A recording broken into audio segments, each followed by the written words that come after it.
నమస్కారం, వార్తలకు స్వాగతం. ముందుగా ముఖ్యాంశాలు. మీ ఓటు వేసి మరోసారి నరేంద్ర మోడీని ప్రధాని చేయండి. నిజామాబాద్ భారీ బహిరంగ సభలో కేంద్ర మంత్రి అమిత్ షా. గద్వేల్లో కాంగ్రెస్ భారీ బహిరంగ సభ. ఇరు పార్టీలపై మండిపడ్డ సీఎం రేవంత్ రెడ్డి. ఎన్నికల సందర్భంగా మాజీ ముఖ్యమంత్రి Chandrababu Naidu road show. CM Jagan పై విమర్శలు. ఎన్నికల సందర్భంగా టీడీపీ అధినేత నారా చంద్రబాబు నాయుడు రోడ్ షో నిర్వహించారు. ఈ సందర్భంగా సీఎం జగన్ పై పలు విమర్శలు చేశారు. ఐదో రత్నం హత్యా రాజకీయాలు, ఆరో రత్నం ప్రజల ఆస్తులు కబ్జా, ఏడో రత్నం ఎర్ర చందనం స్మగ్లింగ్, ఎనిమిదో రత్నం దాడులు కేసులు, తొమ్మిదో రత్నం శవ రాజకీయాలు. అవునా కాదా? రేపో ఎల్లుండో అన్ని అయిపోయినాయి. తండ్రి లేని బిడ్డ తండ్రిని చంపేశారు 2014. బాబాయిని గుడ్డలతో లేపేసి నాన్న లేడు బాబాయిని కూడా చంపేశారు. రెండో నాటకం. కోడి కత్తి డ్రామా రతిగట్టింది. ఆ కోడి కత్తితో నేను పోయి హత్యా ప్రయత్నం చేశానంట. నిన్న గులకరాయి డ్రామా, రాయి కనపడలా, పాపం దెబ్బ మాత్రం తగిలింది. అందుకే వాళ్ళ చెల్లి రోజు ఒక మాట ఉంది, నీ మానసిక పరిస్థితి బాగా లేదు, మాట్లాడితే చంద్రబాబు నాయుడు తప్ప వేరేది కనపడడం లేదు, ఒక అర్థం పంపిస్తా, నీ ముఖాన్ని చూసుకో, నీ ముఖం కనపడుస్తుందా బాబు గారి ముఖం కనపడుతుందో చూసుకోమని వాళ్ళ చెల్లెలే చెప్పిందంటే అర్థమైందా తమిళలో? ఇలాంటి వాడు ముఖ్యమంత్రి గారు ఉండేవాడా? ఇతను ఒక హుందాతనంతో ఉండాలి. నేను రాజశేఖర రెడ్డి సమ ఉజ్జీలం, సమకాలికులం, మిత్రులం, రాజకీయంలో విభేదించాం, పోరాడాం. కానీ వ్యక్తిగత పోరాటం కాదు, ఒక రాజకీయ పోరాటం. అలాంటి వాడు నన్ను సవాలు ఎదురుతాడు. నీ రాజకీయ అనుభవం ఎంత, నీ వయస్సు ఎంత, నీ ఇంగిత జ్ఞానం ఏంటి? మీరు ఇవన్నీ గుర్తుపెట్టుకోవాల్సిన అవసరం ఉంది. ఈరోజు ఫ్రస్ట్రేషన్ వచ్చింది. 30 ఏళ్లు సీఎంగా ఉండిపోతామనుకున్నాడు, ఇప్పుడు ఓడిపోవడం ఖాయమైపోయింది. చేసిన పాపాలకు శిక్ష పడే పరిస్థితి వచ్చింది. అదే ప్రజా కోర్టులో ఉన్నా కదా. ఇప్పుడు అంటున్నాడు, నేను వస్తే సంక్షేమ కార్యక్రమాలన్నీ తీసేస్తానంట. తీసేస్తానా తమ్ముళ్ళు? నువ్వు అప్పులు చేస్తున్నావు, దోపిడీ చేస్తున్నావు. నేను నీతి నిజాయితీగా పరిపాలించా, అప్పులు చెయ్యను, సంపద సృష్టిస్తా, ఆదాయం పెంచుతా, పెంచిన ఆదాయం మా పేదవాళ్లకు పంచుతా. నువ్వు ఇచ్చిన దానికంటే ఎక్కువ ఇస్తా. కేంద్రం కూడా మాతో ఉంది, మేము కేంద్రంలో కూడా భాగస్వాములం. అవన్నీ వదిలిపెట్టి ఇప్పుడు నేను వస్తే ప్రతి మీటింగ్ లో మీరు చూడండి, నేను వస్తే సమీక్ష కార్యక్రమాలు కట్టు, నువ్వే పుట్టినప్పుడు వచ్చినట్టున్నాయి. ₹2 కేజీ బియ్యం పెట్టింది నందమూరి తారక రామారావు గారు 83లో. నేను 100 సంక్షేమ కార్యక్రమాలు ఇచ్చాను. అన్న క్యాంటీన్ పెట్టానా లేదా? చంద్రన్న బీమా ఇచ్చానా లేదా? ఏపీ ప్రభుత్వ సలహాదారు సజ్జల రామకృష్ణారెడ్డి మీడియా సమావేశం నిర్వహించారు. ఈ సందర్భంగా పలు అంశాలపై ఆయన మాట్లాడారు. మా పాలనలో గాని జగన్మోహన్ రెడ్డి గారి ప్రభుత్వ పనితీరుకు సంబంధించి వాళ్ళు అనుకుంటున్న అవకతవకలు ఏదైనా ఉంటే ఎత్తి చూపడంలో తప్పు లేదు. అలా కాకుండా చంద్రబాబు నాయుడు గారు ఏం చెప్తున్నారో మొత్తం వేయడంలో భాగంగా మిగిలినవన్నీ రొటీన్ మామూలు రొడ్డ కొట్టుడు వరుసగా చెప్పే వాటి గురించి మాట్లాడట్లా, కానీ అవినీతి గురించి మాట్లాడినారు. జగన్మోహన్ రెడ్డి గారి ప్రభుత్వం వచ్చినప్పటి నుంచి అవినీతిలో కూరుకుపోయిందని, దానికి సంబంధించి మేము దీన్ని కూల్చేస్తాం కూటమి వచ్చని. రాష్ట్ర ప్రభుత్వం ఈ 5 ఏళ్లలో 2 ఏళ్లు కరోనా టైం తీసేస్తే, సంక్షోభం టైం ఎప్పుడైతే యాక్టివిటీ ఎంత నిల్లుందో, ఏదైనా యాక్టివిటీ అంటూ ఉంటే ప్రభుత్వం దాని కరోనా మహమ్మారిని ఎదుర్కోవడానికి చేపట్టిన చర్యల మీద అయ్యే ఖర్చులు కానీ, ఆ టైంలో కూడా సంక్షేమ కార్యక్రమాలు వదలకుండా పూర్తిగా ఏ ప్రామిస్ చేశామో దాని ప్రకారం జరపడం ద్వారా కానీ ఈ యాక్టివిటీ తప్ప, ఆ ప్రాసెస్ లో దేశంలోనే రోల్ మోడల్ గా తయారైన స్టేట్ మంది. మిగిలిన వాళ్ళు కూడా ఎస్ ఇక్కడ కరెక్ట్ గా ప్రభుత్వం ఏం చేయాలనో అవన్నీ చేస్తున్నారు, వైద్యపరంగా అలాగే ఆదుకోవడం పరంగా, అలాగే రోగ అది విస్తరించకుండా ఎక్కడికెక్కడ కట్టడి చేయడంలో కానీ అన్నింటిలో రోల్ మోడల్ గా ఉందని కూడా అందరూ గుర్తించారు. ఈ కరోనా టైంలో కూడా యాక్టివ్ గా ఉన్న ప్రభుత్వం ఏదైనా ఉంటే ఆంధ్రప్రదేశ్ ప్రభుత్వం ఒకటే, మన రాష్ట్రం ఒకటే. ఇక్కడ ఈ ఎవరు డిస్ప్యూట్ చేయండి ఒక డీబీటీ ద్వారానే 2,70,000 కోట్లు మనం ఈ 4 ఏళ్ల 8 నెలల్లో 10 నెలల్లో పూర్తిగా కిందికి నేరుగా మహిళల అకౌంట్లలోకి, బెనిఫిషరీస్ లబ్ధిదారులైన కుటుంబాలకు సంబంధించి మహిళల అకౌంట్లలో చేర్చాం. అంటే ఇది ఎందుకు చెప్తున్నానంటే 2,70,000 కోట్లు నేరుగా ₹1 పిల్ఫరేజ్ అవినీతికి అవకాశం లేకుండా అంతకుముందు హయాంలో ఉన్న జన్మభూమి కమిటీ. వారాహి విజయబేరి బహిరంగ సభలో పవన్ కళ్యాణ్ పాల్గొన్నారు. ఈ సందర్భంగా ప్రజలను ఉద్దేశించి ఆయన ప్రసంగించారు. మీకు ఏం కావాలని అడుగుతారు. మొట్టమొదటిసారిగా కూటమి ప్రభుత్వం రాగానే మనకు కావాల్సింది కుల గణాంకాలతో పాటు ప్రతిభా గణాంకాలు కావాలి. సమర్థత, అభిరుచి, నీకేం కావాలని ఉంది. ఆ మూలన ఆడబిడ్డలు ఉన్నారు, మీకేం కావాలని ఉంది. ఇక్కడే ఉండిపోవాలనుకుంటున్నారా, భవిష్యత్తులో ఏం అవ్వాలని దానికి తగ్గట్టుగా ప్రధానమంత్రి గారి నేతృత్వంలో స్కిల్ డెవలప్మెంట్ కార్యక్రమాలు, ప్రోగ్రామ్స్ ముందుకు తీసుకెళ్తాం.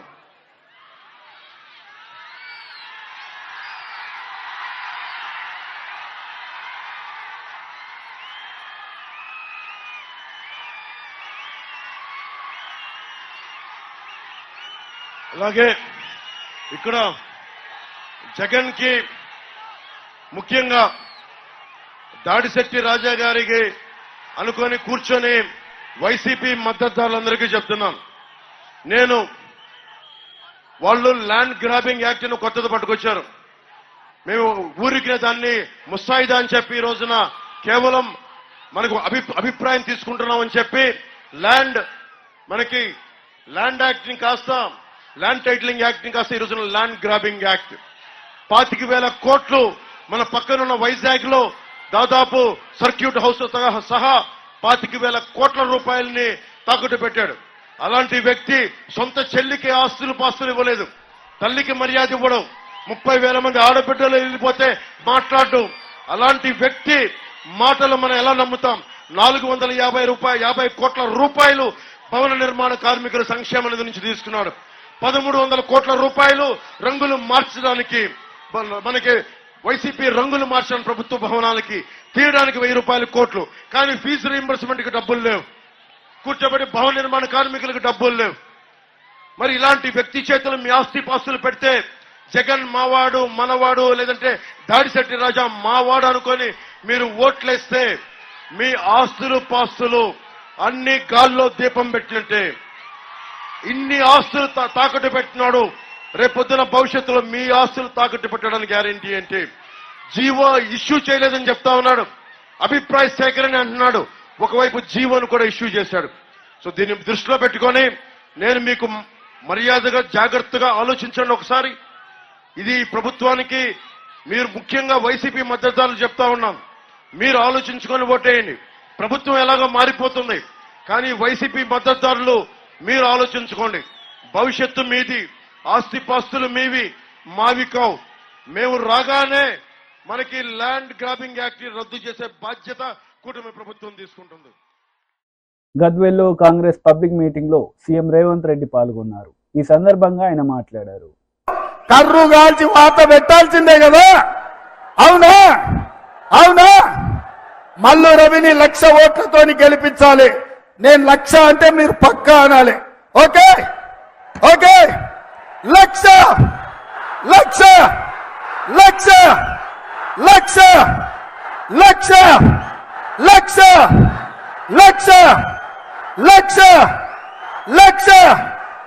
1,00,000 1,00,000 1,00,000 గట్టిగా బంగ్లాలో గుండెలు ఎదరాలి. 1,00,000 1,00,000 1,00,000 1,00,000. జై కాంగ్రెస్. మీకందరికీ తెలుసు, నడిగడ్డ రాజకీయం, బంగ్లాలో రాజకీయం మీకందరికీ తెలుసు. పొద్దటి పూట చెరో పార్టీలో ఉంటారు, రాత్రి అయితే ఇద్దరే ఒక్కటయ్యి మొన్న జరిగిన అసెంబ్లీ ఎన్నికల్లో కాంగ్రెస్ పార్టీని ఓడగొట్టడానికి బీఆర్ఎస్ బీజేపీ వాళ్ళు ఒక్కటైనరు. మరి ఇవాళ అదే బంగ్లా రాజకీయం ఈ ప్రాంతంలో నడుస్తున్నది. బంగ్లా రాజకీయానికి గుణపాఠం చెప్పి శాశ్వతంగా సమాధి కట్టి ఈ గద్వాల, ఈ నడిగడ్డ కాంగ్రెస్ పార్టీ అడ్డ 3 రంగుల జెండా ఈ గడ్డ మీద ఎగరేయడానికి మీరందరూ సిద్ధంగా ఉన్నారనే సంగతి నాకు తెలుసు. అందుకే మిత్రులారా, ఈరోజు మీ అందరికి ఒకటే మాట చెప్తున్నా. 70 సంవత్సరాల తర్వాత మన పాలమూరుకి, తెలంగాణకు నాయకత్వం వహించే అవకాశం వచ్చింది. మన ప్రాంతంలో పెండింగ్ ఉన్న ప్రాజెక్టులు ప్రధానంగా గట్టు కావచ్చు, తుమ్మిళ్ళ కావచ్చు, ఆర్టీఎస్ మోడర్నైజేషన్ కావచ్చు, ఎర్రవల్లి చౌరస్తా నుంచి రాయచూర్కు 4 లేన్ల రోడ్డు కావచ్చు, ఈ ప్రాంతం యొక్క అభివృద్ధి కోసం పాలమూరు రంగారెడ్డి ఎత్తిపోతల ప్రాజెక్టు పూర్తి చేసుకునే విషయంలో కావచ్చు, ఈ రోజు మనము కాంగ్రెస్ పార్టీకి అండగా నిలబడాలి.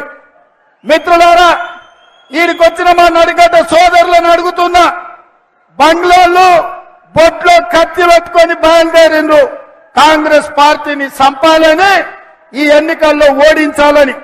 నేను అడుగుతున్న నడిగడ్డ బిడ్డల్ని, అరుణమ్మను జడిపిటీసీ చేసింది కాంగ్రెస్ కాదా? అరుణమ్మను ఎమ్మెల్యే చేసింది కాంగ్రెస్ కాదా? అరుణమ్మను మంత్రిని చేసింది కాంగ్రెస్ పార్టీ కాదా?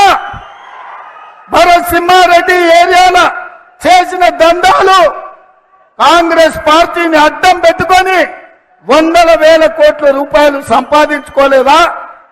కాంగ్రెస్ పార్టీ బంగ్లాలకేం తక్కువ వేసింది. ఇవాళ కాంగ్రెస్ పార్టీని ఓడించాలని బంగ్లాలు కుట్ర రాజకీయాలు చేస్తున్నారు. అందుకే మిత్రులారా, ఈ కుట్రల్ని తిప్పికొట్టాలి. రాబోయే ఎన్నికల్లో కాంగ్రెస్ పార్టీని గెలిపించాలి. కాంగ్రెస్ నిజామాబాద్ లో బీజేపీ పబ్లిక్ మీటింగ్ లో కేంద్ర మంత్రి అమిత్ షా పాల్గొన్నారు. ఈ సందర్భంగా ఆయన ప్రసంగించారు. उन्होंने अपने तेलंगाना राज्य को कांग्रेस का एटीएम बना दिया। देश भर में जीएसटी लगता है, यहां आरआर टैक्स लगता है। तेलंगाना में एक आरआर टैक्स है, मालूम है आरआर टैक्स क्या है? राहुल रेवंत टैक्स का नाम आरआर टैक्स है। हर रोज सैकड़ों करोड़ रुपया इकट्ठा कर दिल्ली के दरबार में भेजने का काम एक कांग्रेस पार्टी करती है। भाइयों बहनों, पसंद की 2 लोगों के बीच में है। एक 12 लाख करोड़ के घपले घोटाले भ्रष्टाचार करने वाली कांग्रेस पार्टी, और दूसरी ओर 23 साल तक मुख्यमंत्री प्रधानमंत्री रहने के बाद भी एक 25 पैसे का आरोप नहीं है, ऐसे नरेंद्र मोदी। आप बताओ, राहुल बाबा और नरेंद्र मोदी में किसको प्रधानमंत्री बनाओगे? जोर से बोलो, किसको बनाओगे? अरे और जोर से बोलो, किसको बनाओगे? अगर नरेंद्र मोदी को बनाना है तो अरविंद भाई के नाम के सामने कमल का निशान है, उस पर बटन दबाना है। दबाएंगे क्या भाई? देखो, बटन तो दबाना, परंतु इतनी जोर से दबाना कि बटन यहां तेलंगाना में दबे और करंट इटाली में जाकर लगे।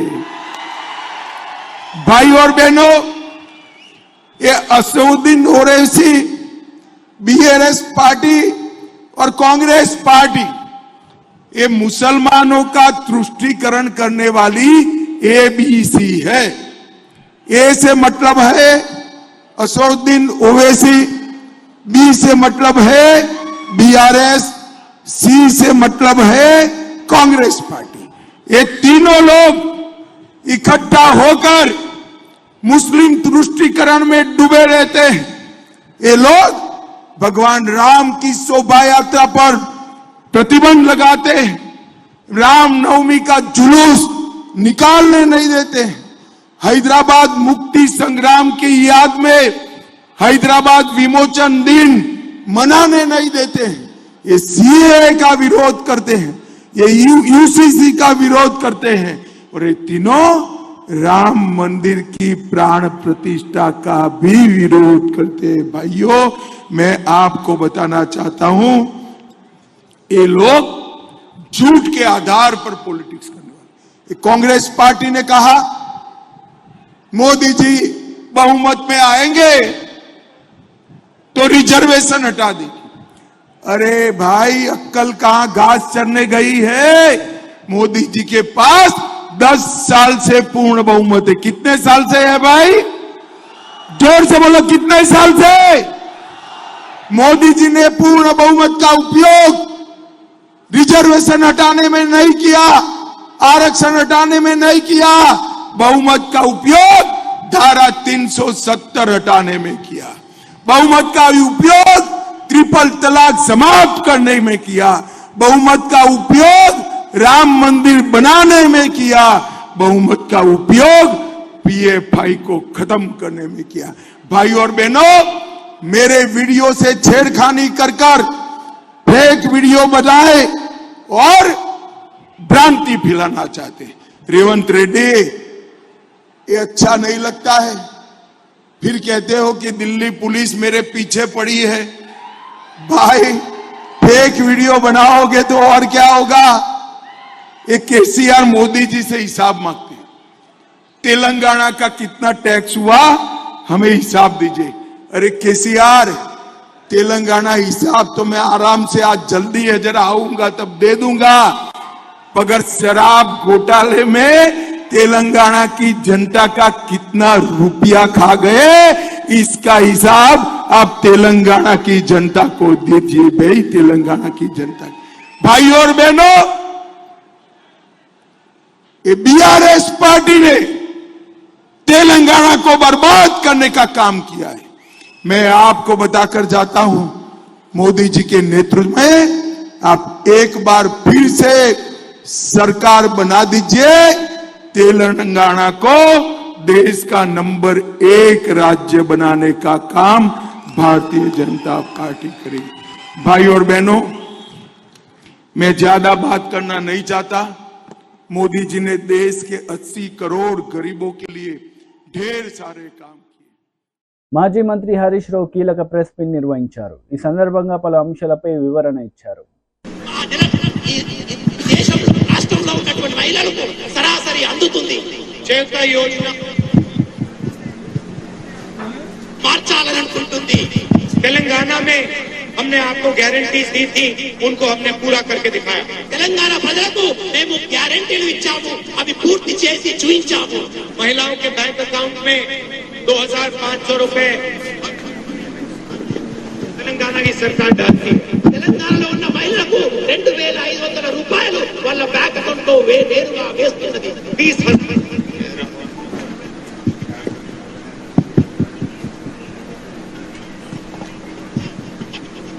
20,000 महिलाओं के बैंक अकाउंट में 2500 रुपए हर महीने హామీల అమలు గురించి రాష్ట్ర కాంగ్రెస్ నాయకులు అబద్ధం ఆడింది కాకుండా రాహుల్ గాంధీ గారితో కూడా అబద్ధాలు ఆడిస్తారు. ఇది చాలా తీవ్రమైనటువంటి విషయం. కాంగ్రెస్ పార్టీ ఇచ్చిన హామీలన్నీ కూడా తెలంగాణలో అమలు చేస్తున్నామని ఈ రోజు ఆదిలాబాద్ సభలో రాహుల్ గాంధీ గారు చెప్పిన విషయాన్ని నేను తీవ్రంగా ఖండిస్తా ఉన్నాను.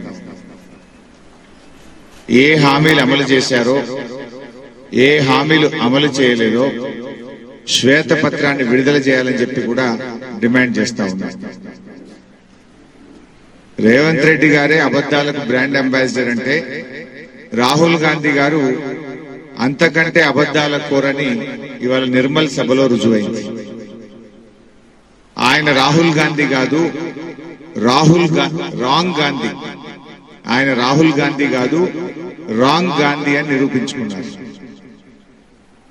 6 గ్యారంటీలు మొత్తం అమలు చేశామని రాహుల్ గాంధీ గారు మాట్లాడుతూ ఉంటే రేవంత్ రెడ్డి గారేమో వేదిక మీద చప్పట్లు కొడతా ఉన్నారు.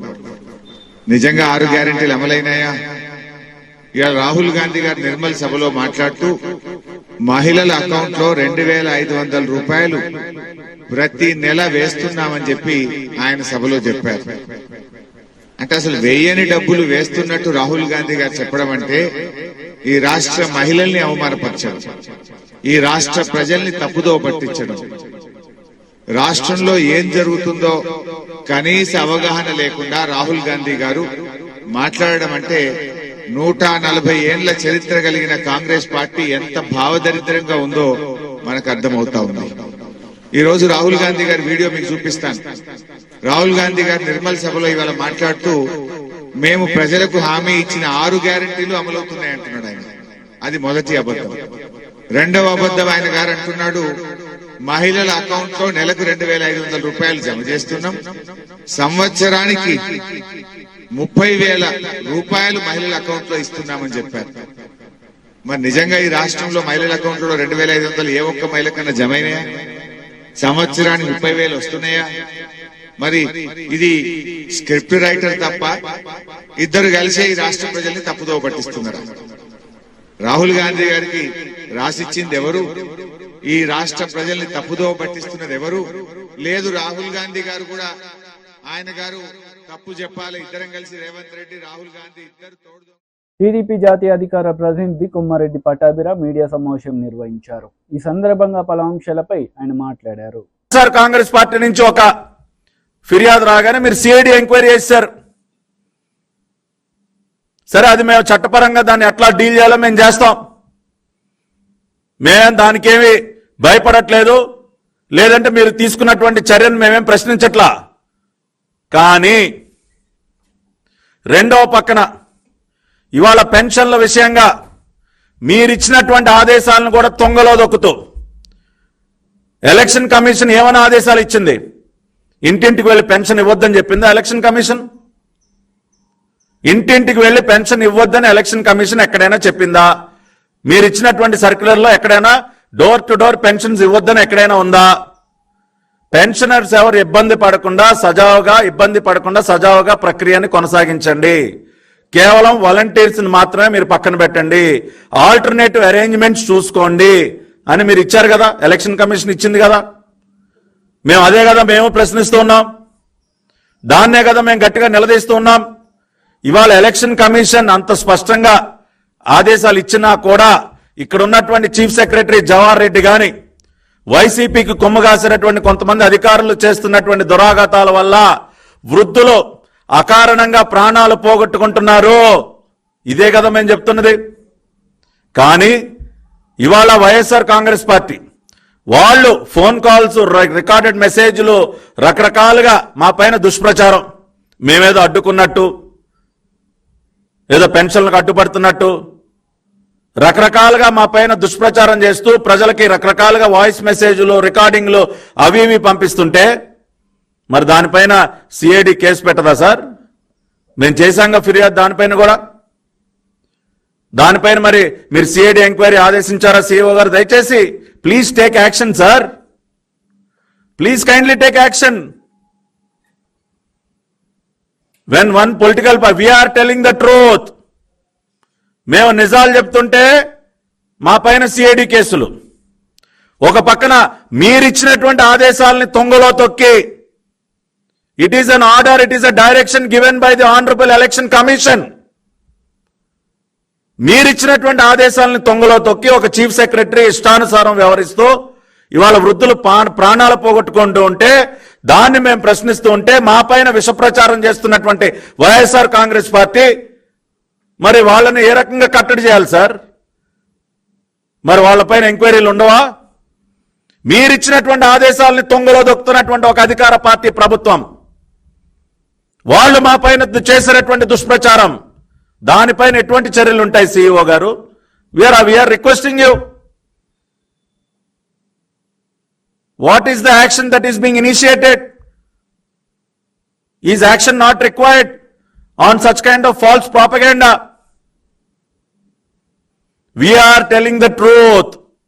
Our leader Nara Chandrababu Naidu garu is conveying the truth to the people of Andhra Pradesh. ఎన్నికలప్పుడు నిజాలు చెప్పేటటువంటి హక్కు మాకు లేదా? నిజాలు తెలియజేసే అవకాశం మాకు లేదా?